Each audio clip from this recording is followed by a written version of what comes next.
Selamat malam saudaraku. Selamat malam. Hari ini hari Kamis tanggal 11 bulan Agustus tahun 2022. Hari ini hari Kamis tanggal 11 bulan Agustus tahun 2022. Saya menjumpai Anda melalui siaran Zoom. Biasanya saya kenalkan nama dulu, saya Lukas Tamonov dari Kabupaten Timur Tengah Selatan, Soe. Kenapa saya selalu memperkenalkan nama? Karena siaran ini khusus bagi saudaraku yang satu daratan di Pulau Timor bagian barat, kurang lebih 400 km, terdiri dari 5 kabupaten: Kabupaten Belu, Kabupaten Roa Malaka, Kabupaten Timur Tengah Utara, juga Kabupaten Timur Tengah Selatan, Kabupaten Kupang, dan Wali Kota Kupang. Saudaraku,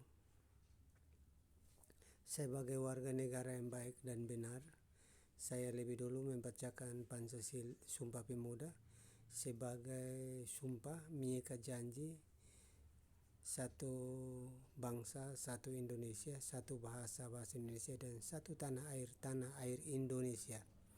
Yang kedua, saya membacakan Pancasila. Sila yang pertama, ketuhanan yang Maha Esa. Sila yang kedua, kemanusiaan adil dan beradab. Sila yang ketiga, persatuan Indonesia. Sila yang keempat, kerakyatan yang dipimpin oleh hikmat kebijaksanaan dalam permusyawaratan dan atau perwakilan. 5.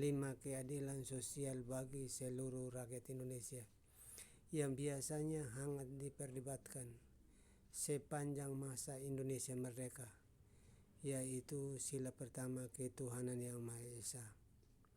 Saudaraku, keyakinan orang lain dipertaruhkan, diperdebatkan, padahal keyakinan orang, dia bersembahyang antara pribadinya dengan Tuhannya dengan cara menutup pintu kamarnya, dan dia berhubungan, berkomunikasi dengan Tuhannya langsung. Tetapi saudaraku, sebangsa dan setanah air, tadi kita sudah sepakat satu bangsa, satu Indonesia, satu tanah air Indonesia, dan satu bahasa Indonesia. Pancasila saya bacakan sila yang pertama kepada saudara. Bangsa Indonesia diyakini bahwa sila pertama, ketuhanan yang Maha Esa, Tuhan pencipta langit, bumi, laut, dan segala isinya, Tuhan kita Esa. Tuhan pencipta langit, bumi, laut, dan segala isinya, Tuhan kita Esa. Di Alkitab orang Kristen terdapat 8 ayat Alkitab yang mengatakan bahwa Tuhan pencipta langit, bumi, laut, dan segala isinya, Tuhan kita Esa. Pertama, Ulangan pasal yang ke-6 ayat yang ke-4. Ulangan pasal 6 ayat yang ke-4. Dengarlah hai orang Israel, Tuhan Allah kita, Tuhan itu Esa. Yang kedua, Yohanes pasal yang ke-5 ayat yang ke-44. Bagaimana kamu mencari hormat seorang dari yang lain, dan kamu tidak mencari hormat yang datang dari Allah yang Esa. Yang ketiga, Yohanes pasal 17 ayat yang ketiga. Inilah hidup yang kekal, itu bahwa mereka mengenal Engkau satu-satunya Allah yang benar, Yesus Kristus anaknya yang telah Engkau utus ke bumi. Yang berikut, Markus pasal 12 ayat yang ke-32. Kata ahli Taurat itu padanya, tepat sekali guru katamu bahwa dia itu Esa dan tidak ada yang lain. Galatia pasal yang ketiga ayat yang ke-20. Seorang pengantara tidak mungkin mewakili satu orang saja, sedangkan Allah pencipta langit, bumi, laut, dan segala isinya, Allah kita Esa. Seluruh kolong langit, dari kutub utara sampai kutub selatan, dari 45 derajat bujur timur dan 145 derajat bujur barat, Indonesia terbentang. Seluruh muka bumi terdiri dari 197 negara. Saudaraku, 197 negara. Kalau saya salah, Anda koreksi. itu Tuhan pencipta langit, bumi, laut, dan segala isinya, Tuhan kita Esa. Seluruh kolong langit ini, dari kutub utara sampai kutub selatan, dari bujur timur sampai ke bujur barat, manusia yang ada di atas muka bumi ini berjumlah 7 miliar orang lebih menurut pencatatan organisasi WHO yang mencatat bahwa penduduk dunia sudah kira-kira diperkirakan 7 miliar orang lebih untuk tahun 2022. Yang berikut, Yakobus pasal 2 ayat yang ke-19. Engkau percaya bahwa Allah itu esa, tapi setan-setan juga percaya bahwa, dan mereka gemetar. Yang berikut, yang ke-7, pertama Korintus pasal 8 ayat yang ke-4. Tentang makan daging persembahan berhala. Tidak ada berhala, tidak ada juga Allah lain kecuali Allah yang esa. Yang terakhir, pertama Korintus pasal 8 ayat yang ke-6. Pertama Korintus pasal 8 ayat yang ke-6.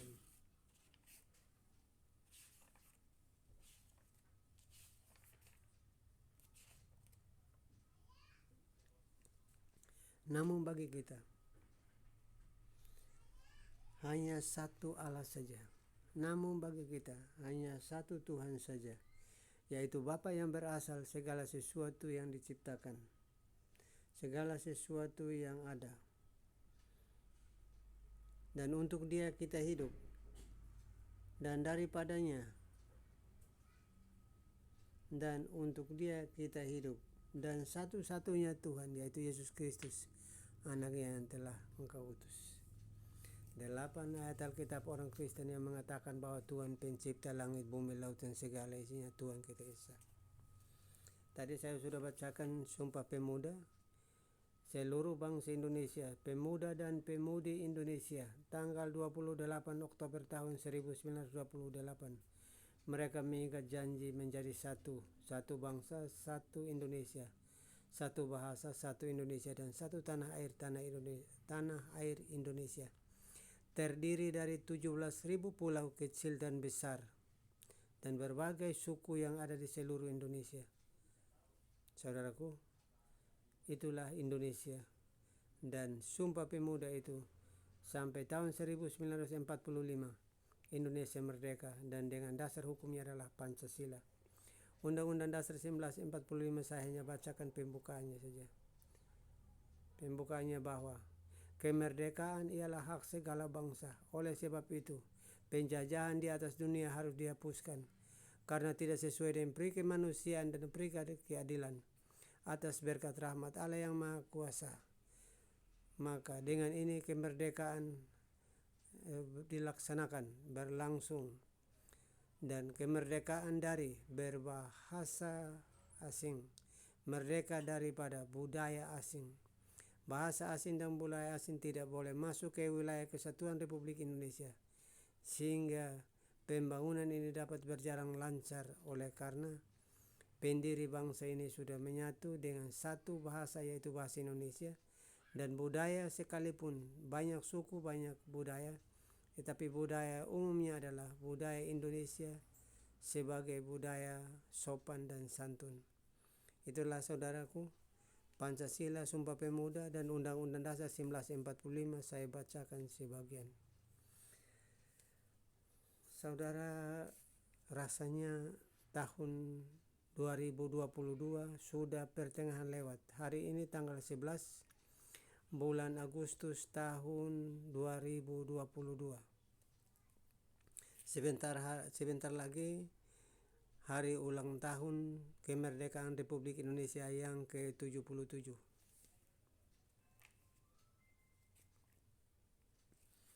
Tema pembicaraan malam ini adalah benih dan tanah. Saudaraku, kalau ada benih dan tanah, maka sekalipun tidak sempurna tetapi mendekati. Sebelum kemerdekaan Indonesia, leluhur kita sudah dikenal dengan negara agraris, atau negara yang terdiri penduduknya adalah petani ladang, petani sawah, dan petani nelayan, semuanya itu terdiri dari petani. Tahun 1945 negara merdeka sampai hari ini 77 tahun. Sebentar lagi, beberapa hari kemudian nanti kita merayakan hari kemerdekaan Republik Indonesia yang ke-77.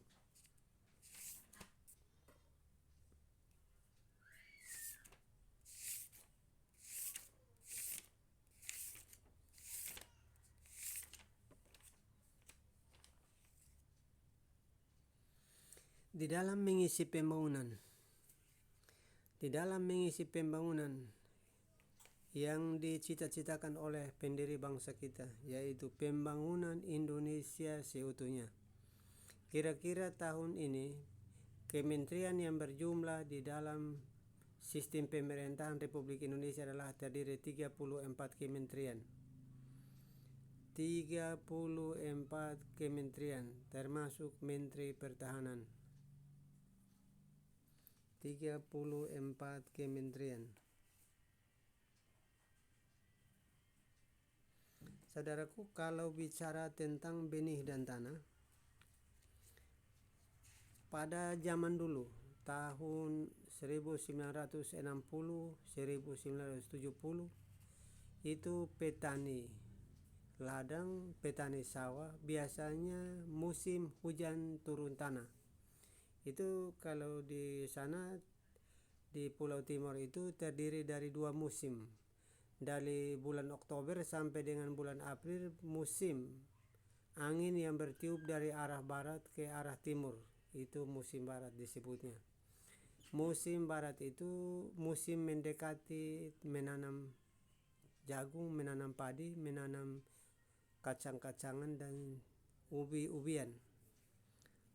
Saudaraku, dikenal di Pulau Timur itu dengan petani ladang yang bercocok tanam dengan makanan pokoknya adalah jagung. Jagung itu biasanya ditanam hujan turun tanah dan ditanam 3 hari kemudian bibit jagung itu tumbuh. Yang tumbuh adalah tunasnya, sementara bijinya tinggal di dalam tanah. Yang tumbuh adalah tunasnya.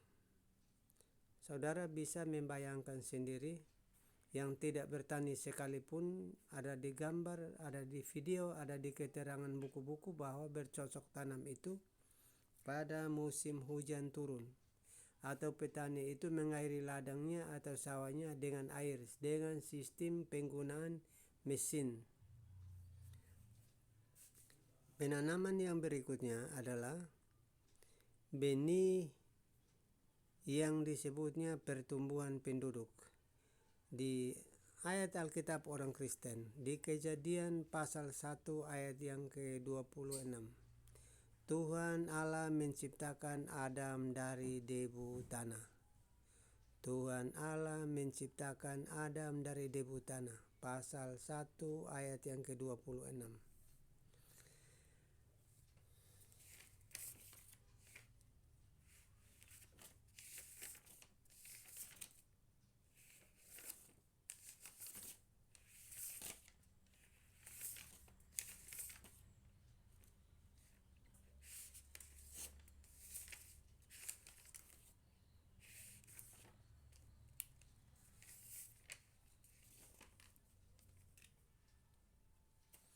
Tuhan Allah menciptakan Adam dari debu tanah, saudaraku. Kejadian pasal yang pertama ayat yang ke-26.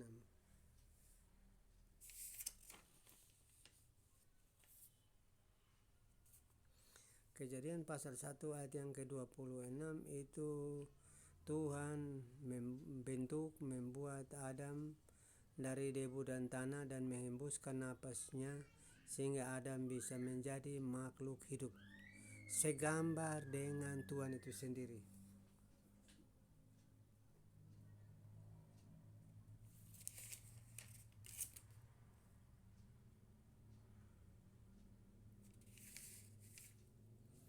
Supaya Adam itu bisa bertumbuh dan berkembang. Yang penekanan di sini tentang pertumbuhan, supaya Adam itu bisa bertumbuh, berkembang menjadi banyak orang. Tuhan mengambil salah satu rusuk dari Adam, dibangunnyalah seorang perempuan, yaitu Hawa. Dan supaya Adam dan Hawa itu bisa mendapatkan keturunan yang banyak, maka di dalam daging benih yang berasal dari Adam ditanam di dalam rahim Hawa. Di dalam daging ditanam benih, lagi-lagi menanam di dalam rahim Hawa, ditanam benih, sehingga 9 bulan kemudian maka anak-anak Adam itu dilahirkan satu persatu sampai beberapa orang anak dari Adam, saudaraku. Itu di Kejadian pasal 1, pasal 2, dan pasal 3. Itu memberi keterangan tentang penciptaan langit, bumi, laut, dan segala isinya, dan makhluk hidup. Adam dan Hawa sebagai makhluk hidup, segambar dengan Tuhan untuk menguasai ikan-ikan di laut, burung-burung di udara, dan binatang-binatang yang melata di darat. Itulah sebabnya Tuhan sudah merencanakan semuanya itu sudah secara mendetail, dan binatang-binatang diciptakan baik di laut, di udara, untuk kebutuhan Adam dan Hawa. Itu Kejadian pasal 1, pasal 2, dan pasal 3. Benih yang ketiga,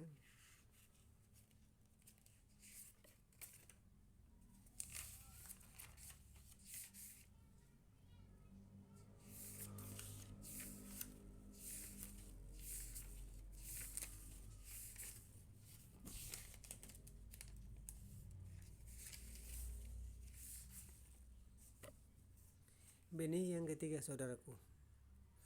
Benih yang ketiga itu benih ilahi. Benih itu yang turun dari atas, dari sorga ke bumi. Saya bacakan buat Anda, khususnya Anda orang Timur yang berasal dari Pulau Timur bagian barat. Berbahagia Anda yang malam hari ini bisa menangkap siaran ini. Pertama Yohanes pasal 3 ayat 9 dan 10. Setiap orang yang lahir dari Allah tidak berbuat dosa lagi, sebab benih ilahi tetap di dalam dia, dan ia tidak dapat berbuat dosa karena ia lahir dari Allah. Karena ia lahir dari Allah, dan dia tidak dapat berbuat dosa lagi. Saudaraku, itu benih yang dari sorga yang turun ke bumi melalui rahim Maria. Roh Kudus masuk ke dalam rahim Maria, dan Maria mengandung seorang anak yang dilahirkan, yaitu Yesus Kristus namanya. Itu benih yang langsung turun dari atas. Di pertama Yohanes pasal 3 ayat 9 dan 10. Setiap orang yang lahir dari Allah tidak berbuat dosa, sebab benih yang ilahi tetap di dalam dia, dan ia tidak dapat berbuat dosa karena ia lahir dari Allah. Supaya ia bisa kembali ke sorga, karena dia datang dari sorga, dan supaya dia bisa kembali, maka di Markus pasal 1 ayat yang ke-9, Yesus dari Nazaret, dari tanah Galilea, dan ia dibaptis oleh Yohanes Pembaptis di Sungai Yordan. Yesus dari Nazaret, tanah Galilea, dan ia dibaptis oleh Yohanes Pembaptis di Sungai Yordan.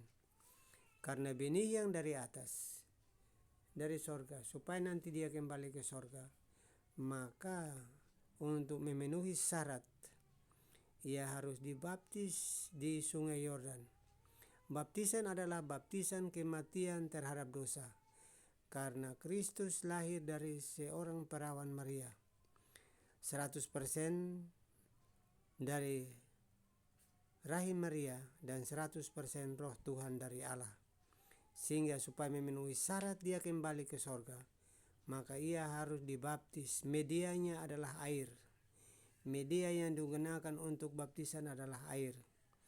Dibaptis oleh Yohanes Pembaptis. Setelah dia keluar dari air, seekor burung merpati duduk di atas kepalanya dan berkata, "Inilah anakku yang kukasihi, kepadanya aku berkenan." Inilah anakku yang kukasihi, kepadanya aku berkenan. Saudaraku, Anda yang berasal dari Pulau Timur bagian barat, apakah Anda polisi, tentara, pegawai negeri, mahasiswa, pedagang pasar, buruh pabrik, atau petani, nelayan, siapapun Anda yang menangkap siaran ini pada malam hari ini, dengan rendah hati saya mengatakan kepada Anda, sehingga Anda bisa menyimak baik-baik. Benda-benda sorga itu tidak sama dengan benda yang ada di dunia ini. Dia mulia, dia kudus, dia suci. Dia suci sehingga supaya dia bisa kembali ke sorga dengan suci, maka pemurniannya adalah supaya ia syaratnya terpenuhi, harus baptis di dalam air sesuai dengan ketentuan Tuhan. Pada saat Yesus berumur 12 tahun, ia dibaptis oleh Yohanes Pembaptis di sungai Yordan. Setelah ia keluar dari air, maka seekor burung merpati duduk di atasnya. Ada suara berkata dari sorga, "Inilah anakku yang kukasihi, kepadanya lah aku berkenan." Itu syaratnya, saudaraku.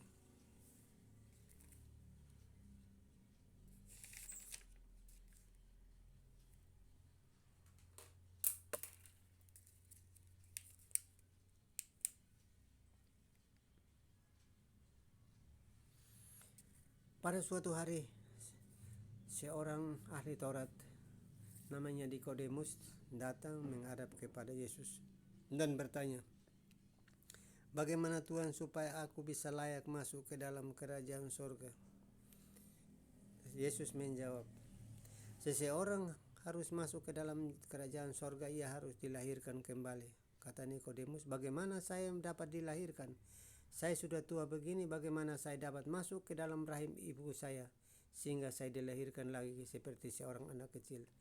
Tetapi kata Yesus, "Bukan seperti begitu. Kamu harus lahir dari air dan roh." Harus lahir dari air dan roh. Lahir berarti harus dibaptis di dalam air.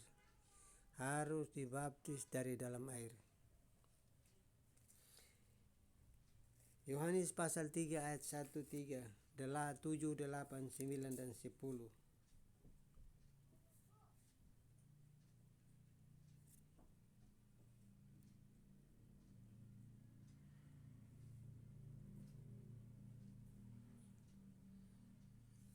Yohanes pasal yang ketiga ayat 1, 2, 3, 4, 5, 6, 7, 8, 9, 10.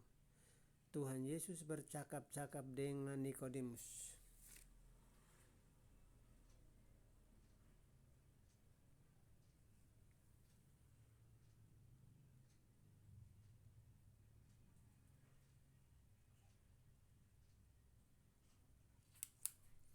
Saudaraku, di Yohanes pasal 3 ayat yang ke-16, "Karena begitu besar kasih Allah akan dunia ini sehingga ia telah mengaruniakan anaknya yang tunggal, supaya barang siapa yang percaya kepadanya tidak dapat binasa melainkan beroleh hidup yang kekal." Itu anugerah, itu pemberian dengan cuma-cuma, saudaraku. Tetapi ada juga tuntutan bahwa Anda dengan saya harus turuti perintah-perintah Tuhan. Yohanes pasal 14 ayat yang ke-15. "Barang siapa yang mengasihi aku, dia harus menuruti perintah-perintahku. Barang siapa yang mengasihi aku, dia harus menuruti perintah-perintahku."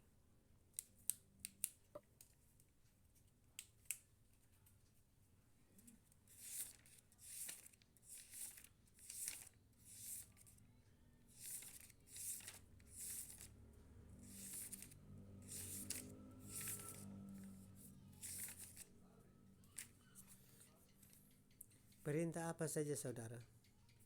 Perintah apa saja yang saudara dengan saya turutin supaya kita layak di hadapan Tuhan?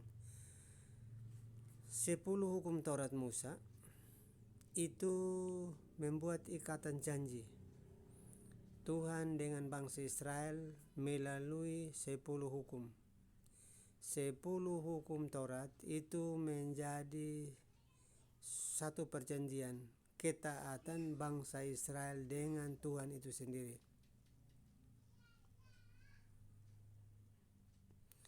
Yang pertama, hukum yang pertama, jangan ada padamu Allah lain di hadapanku. Yang kedua, jangan membuat bagimu patung atau ukiran apa saja yang menyerupai dan kamu bersembahyang kepadanya. Yang ketiga, kamu jangan sebut nama Allah dengan sembarangan. Artinya jangan sedikit-sedikit panggil nama Allah, tapi panggilannya sekalipun pencuri, sekalipun merampok juga nama Allah selalu dipanggil. Itu dilarang. Yang keempat, ingatlah dan kuruskanlah hari Sabat, sebab 6 hari lamanya kamu telah bekerja, dan pada hari yang ketujuh kamu beristirahat, kamu berhenti dan menguruskan hari itu. Yang kelima, hormati ayahmu dan ibumu di mana negeri engkau tinggal, supaya umurmu dapat lanjut. Yang keenam, jangan membunuh. Yang ketujuh, jangan berzina. Yang kedelapan, jangan mencuri. Yang kesembilan, jangan ucapkan saksi palsu. Yang kesepuluh, jangan ingin harta benda orang lain. Hukum yang utama, kasihilah Tuhan Allahmu dengan segenap akal bunimu, dengan segenap jiwamu, dengan segenap hatimu. Dan kasihilah sesama manusia seperti dirimu sendiri. Itulah hukum-hukum yang dibuat oleh Tuhan kepada bangsa Israel menjadi tanda peringatan akan Tuhan. Roma pasal yang ketiga ayat 1 dan 2. Sebab pemerintah adalah wakil Allah. Oleh karena itu kamu harus taat kepada pemerintah. Jadi di mana wilayah kita tinggal, kita taat kepada pemerintah yang tinggi sampai RT dan RW. RW dan RT.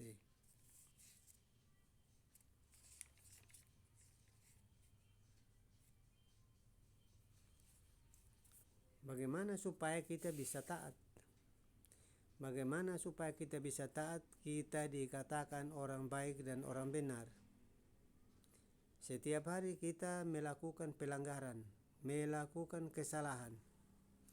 Tetapi ada satu orang, yaitu namanya Yesus. Dia selalu membuat hubungan antara kita dengan Allah menjadi damai. Jadi pada saat kita melakukan kesalahan, kita ingat dan kita harus berdamai dengan penguasa langit, bumi, laut, dan segala isinya, yaitu Tuhan itu sendiri. Pertama Timotius pasal 2 ayat yang kelima. Seorang pengantara antara Allah dan yang Maha Kudus dengan umatnya. Saya ulangi. Seorang pengantara antara Allah dan Allah yang kudus, sempurna dengan manusia. Kisah Rasul pasal 2 ayat 36 sampai 39. Tidaklah kamu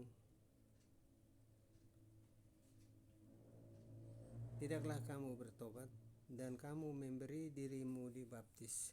Tadi saya sudah ucapkan tentang baptisannya, ada di bagian atas yang tadi saya sudah uraikan. Kenapa ini diulang lagi, saudaraku? Itu pada saat kita membuat pelanggaran, kita berdamai dengan Tuhan. Kalau kita berdamai hanya dengan mulut, pengakuan kita, tetapi nanti besok kita ulang lagi, maka ada syaratnya. Supaya dosa kita bisa mati atau hilang kuasanya, dosa itu bisa mati atau hilang kuasanya.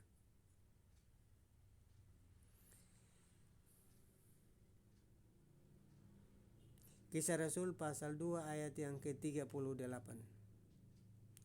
Tidaklah kamu bertobat dan memberi dirimu dibaptis dalam nama Kristus untuk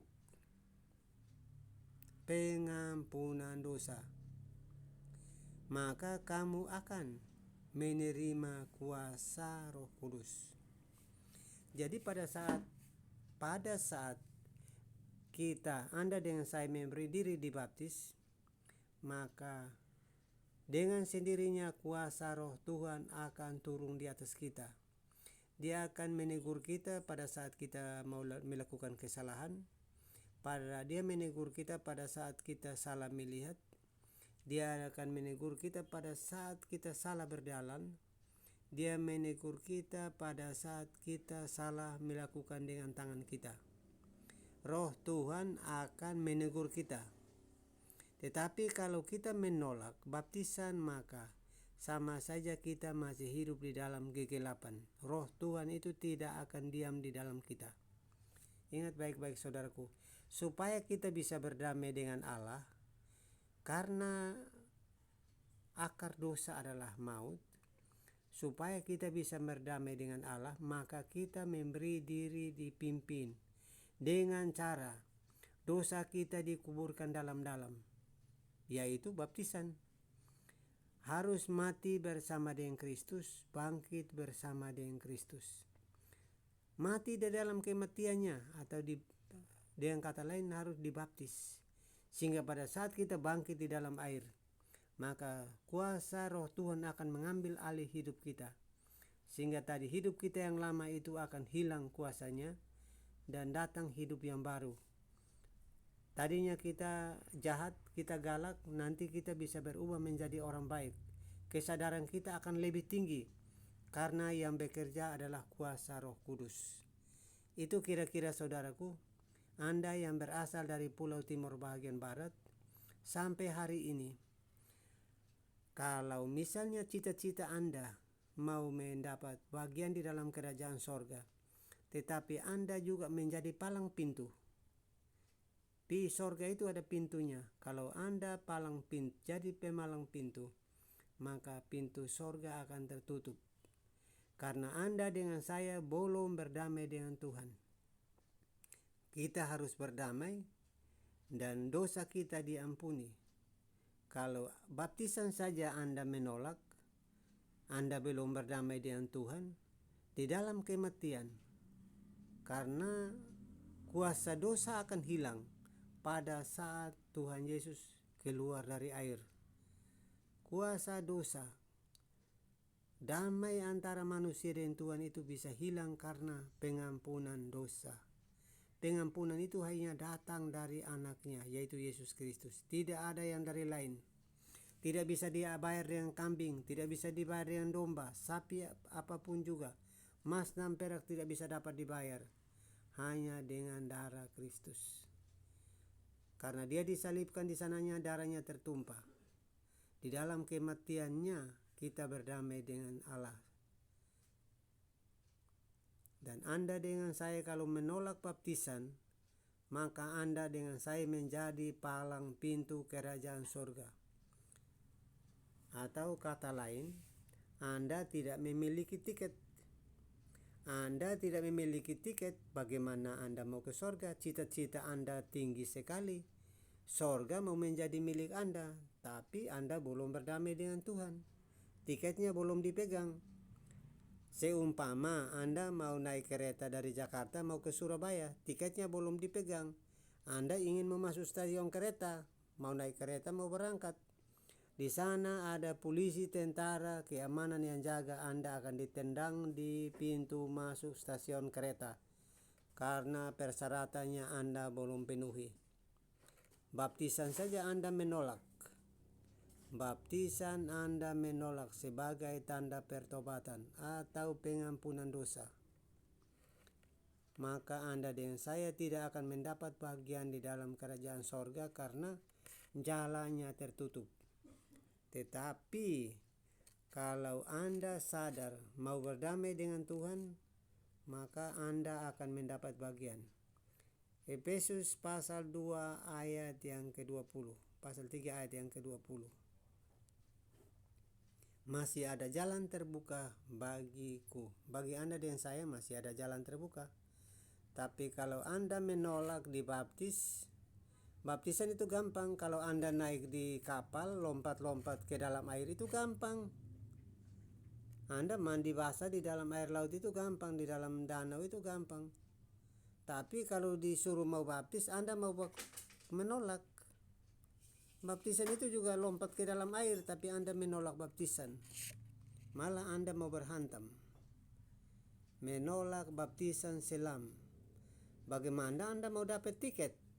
Tiket masuk sorga hanya melalui kematian di dalam Yesus. Kalau Anda menolak baptisan, maka Anda menolak mati bersama Kristus dan bangkit bersama Kristus.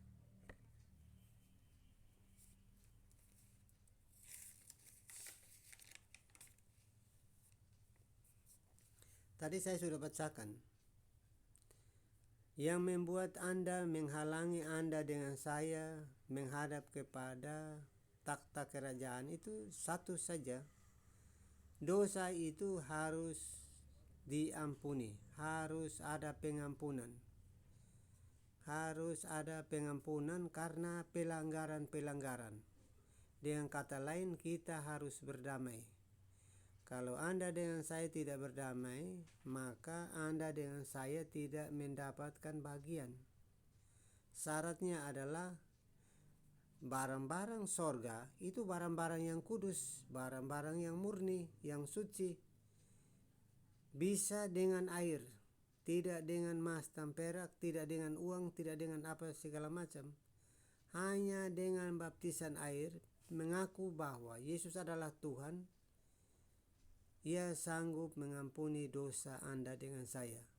Tetapi kalau baptisan air saja Anda menolak, jalannya pasti tertutup. Yohanes pasal 14 ayat yang ke-6. Aku jalan kebenaran dan hidup. Barang siapa mau ke sorga harus melalui aku. Nah, kalau Yesus saja dibaptis mau. Tetapi Anda dengan saya baptisan menolak. Yang mendamaikan antara kita dengan Allah adalah pengampunan dosa. Tidak pakai darah domba, tidak pakai darah sapi, tidak pakai darah kambing, tetapi darah anak domba Allah. Darah Kristus sendiri yang mengalir di Bukit Kalvari untuk menebus Anda dengan saya di dalam kesalahan-kesalahan kita. Maki orang, mukul orang, merampas hak orang lain, itu harus berdamai. Kalau belum ada perdamaian, maka jalan tertutup.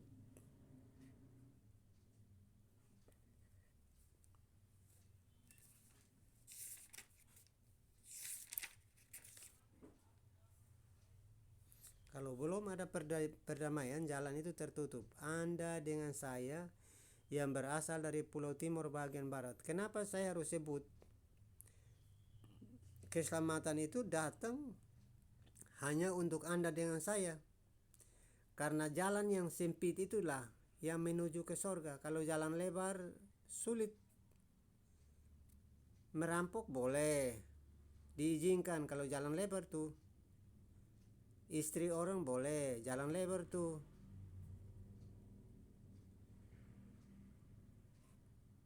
Pokoknya kejahatan-kejahatan itu dia milih jalan lebar karena gampang. Tapi jalan sempit itu larangan. Mau ambil uang orang dilarang, gak boleh. Maki orang gak boleh, itu dilarang. Ingin barang orang tidak boleh, dilarang. Itu jalan yang sempit.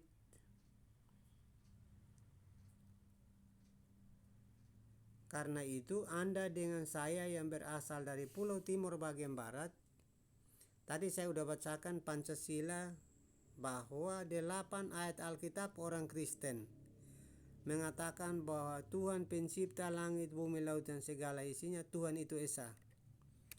Supaya Anda jangan salah milih jalan. Jalan susah itulah menuju ke sorga. Kalau jalan lebar itu menuju ke neraka. Jadi Anda mau pilih yang mana? Mau pilih jalan sempit atau pilih jalan lebar? pilih jalan lebar, pencuri boleh, makan enak, menghalalkan, tidak apa-apa. Jadi Anda dengan saya yang berasal dari Pulau Timur bagian barat, untuk tahun 2022 dilarang melakukan kekerasan terhadap barang, terhadap orang dan apa saja. Hikmat, akal budi, pengetahuan yang baik dan benar, ilmu teknologi zaman kini mengajari kita supaya hidup taat dan adil terhadap segala sesuatu yang ada di depan mata kita. Ilmu dan teknologi. Karena itu waktu ini adalah emas. Jangan buang waktu untuk hal yang sia-sia. Waktu itu adalah emas. Anda dan saya mencari ilmu, sekolah, buang uang banyak, belajar untuk memperoleh ilmu. Tujuannya untuk masa depan yang lebih cerah. Waktu adalah emas. Datanglah pagi, datanglah petang. Waktu tidak pernah berubah dan tidak cepat, waktunya tetap. Perasaan Anda dengan saya yang mengatakan waktu itu cepat. Waktu itu tetap tidak pernah berubah. Satu hari 24 jam. 12 jam untuk pagi dan 12 jam untuk malam. Itulah sebabnya saudaraku, sebentar lagi tanggal 17 Agustus tahun 2022 kita sudah masuki kemerdekaan Republik Indonesia yang ke-77. Anda dengan saya melakukan sesuatu untuk kita dan untuk bangsa dan negara kita. Karena itu, bekerja, lakukan sesuatu yang menguntungkan buat negara dan buat kita untuk masa depan kita. Terima kasih saudaraku yang mendengarkan siaran ini malam ini.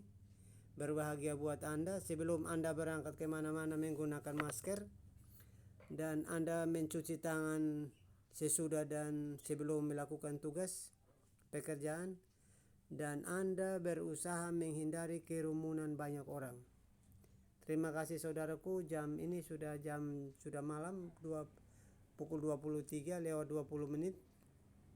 Saya ucapkan salam sehat dan salam damai buat Anda. Kita ketemu lagi di siaran berikutnya besok harinya. Salam.